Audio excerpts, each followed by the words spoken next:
السلام علیکم ورحمۃ اللہ وبرکاتہ۔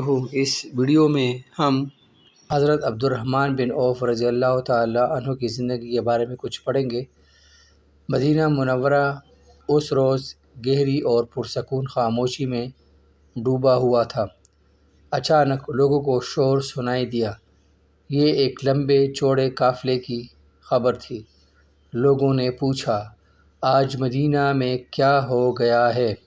جواب ملا، یہ عبدالرحمن بن عوف رضی اللہ تعالی عنہ کا قافلہ ہے جو شام سے مال تجارت لے کر آیا ہے۔ کیا قافلہ اتنا بڑا ہے؟ لوگوں نے پوچھا۔ ہاں، یہ قافلہ 700 اونٹوں پر مشتمل ہے اور یہ سارا سامان مدینہ کے غرباء میں تقسیم ہوگا۔ حضرت عبدالرحمن بن عوف رضی اللہ تعالی عنہ اپنے عہد میں جزیرہ نما عرب کے سب سے مالدار تاجر تھے۔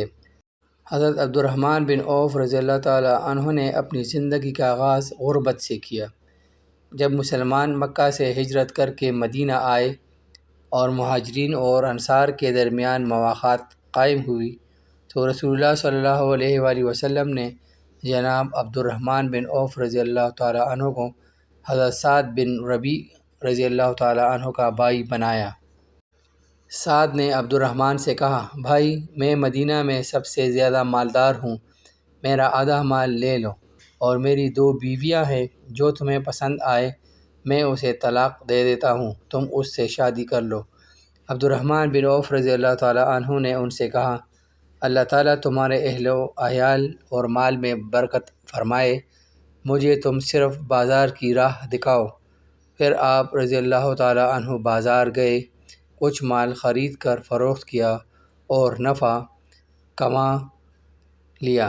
آپ رضی اللہ تعالیٰ عنہ نے ایک روز اپنے بارے میں رسول اللہ صلی اللہ علیہ وآلہ وسلم کو فرماتے سنا کہ اے ابن عوف، تم دولت مند ہو، تم سست روی سے جنت میں داخل ہوگے، لہٰذا اللہ کو قرض دو، تمہارے قدم کھول دیے جائیں گے۔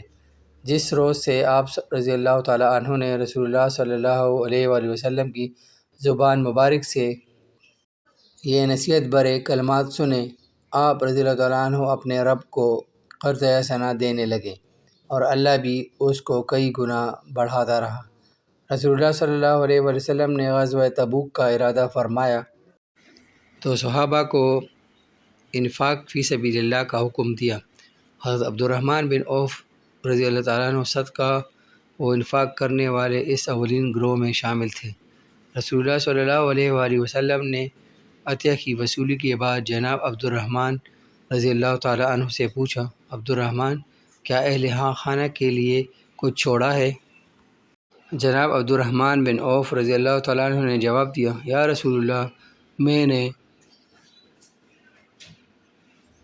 ان کے پاس وہ اجر چھوڑا ہے جس کا اللہ اور اس کے رسول صلی اللہ علیہ وسلم نے وعدہ فرمایا ہے۔ اس دنیا سے رخصت ہوتے وقت آپ رضی اللہ تعالیٰ عنہ نے 50,000 دینار فی سبیل اللہ تقسیم کرنے کا حکم دیا۔ اسلام میں سب سے بلند مرتبہ لوگ وہ سمجھے جاتے ہیں جو غزوہ بدر میں شریک ہوئے۔ انہوں نے غزوہ بدر میں شرکت کرنے والے زندہ اصحاب میں سے ہر ایک کو 4,000 دینار دینے کی بھی وصیت کی۔ اپنے ورثاء کے لیے کئی ہزار اونٹ، گھوڑے اور بکریاں ترکہ میں چھوڑ گئے۔ اگر آپ کے مال و دولت کا حساب لگایا جائے تو آج دنیا میں کوئی بھی اتنا امیر نہیں ہوگا۔ یہ بھی حقیقت ہے کہ آپ رضی اللہ تعالیٰ عنہ ہمیشہ اس دولت سے خائف رہے۔ ایک روز آپ رضی اللہ تعالیٰ عنہ کے سامنے افطاری کا کھانا رکھا گیا۔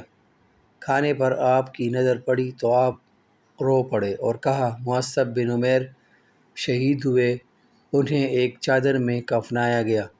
اگر ان کا سر ڈھانپا جاتا تو پاؤں ننگے ہو جاتے، اور اگر پاؤں ڈھانپا جاتا تو سر ننگا ہو جاتا۔ حمزہ شہید ہوئے، ان کے کفن کے لیے ایک چادر کے سوا کچھ نہ ملا۔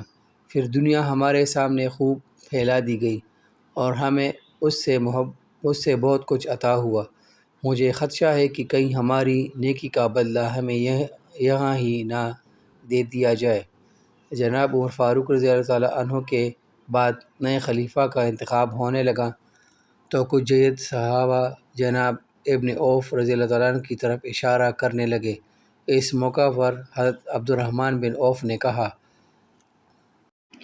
اللہ کی قسم، اگر چھری لے کر میرے حلق پر رکھ دی جائے اور پھر اسے ایک طرف سے دوسری طرف پھیر دیا جائے تو یہ چیز مجھے خلافت سے زیادہ پسند ہے۔ کیا کسی اہل اقتدار نے اس بات پر غور کیا؟ یہ ہے اسلام کے ایک مالدار اور دولت مند شخص کی کہانی۔ کوئی ہے جو عبد الرحمن بن عوف رضی اللہ تعالیٰ عنہ کی اس روایت پر چل سکے؟ کوئی بادشاہ، سلطان، شیخ، کوئی وزیر اعظم، کوئی صدر، کوئی گورنر، کوئی مشیر۔ حضرت ابن عوف رضی اللہ تعالیٰ عنہ اپنے مال کے غلام نہیں، مالک تھے۔ یہی وہ نقطہ ہے جو ہمیں سمجھ نہیں آتا۔ مالک وہ ہوتا ہے جو مال بانٹتا ہے اور غلام وہ ہے جو اسے سنبھال کے رکھتا ہے۔ اللہ تعالیٰ سے دعا ہے کہ وہ مجھے اور آپ کو اپنے پیارے نبی حضرت محمد صلی اللہ علیہ وسلم اور ان کے صحابہ کے نقش قدم پر چلنے کی توفیق عطا فرمائے۔ آمین ثم آمین۔